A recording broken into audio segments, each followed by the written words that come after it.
ভুয়াপুরে প্রয়োজনের চেয়ে বেশি কোরবানির পশু প্রস্তুত। টাঙ্গাইলে ভুয়াপুরে কোরবানির জন্য প্রস্তুত রয়েছে 22,344টি পশু।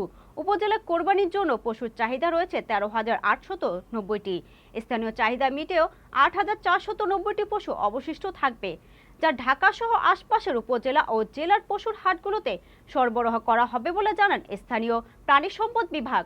টাঙ্গাইল নিজস্ব প্রতিনিধি সৈয়দ সরোয়ার সাদি রাজুর পাঠানো ভিডিও ও তথ্যচিত্রে থাকছে বিস্তারিত।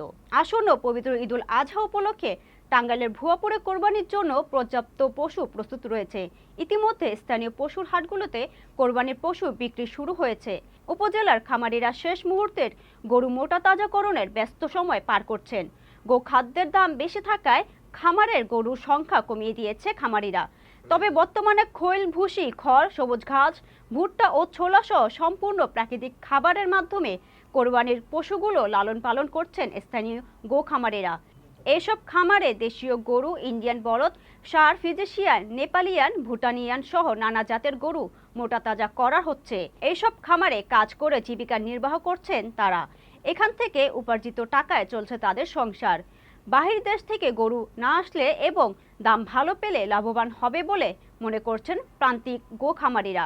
প্রাকৃতিক পদ্ধতিতে পশু মোটা তাজাকরণ করায় স্বাস্থ্যসম্মত কোরবানির পশু ক্রয় করতে প্রতিদিন দূর দূরান্ত থেকে খামারগুলোতে ভিড় করছেন ক্রেতারা।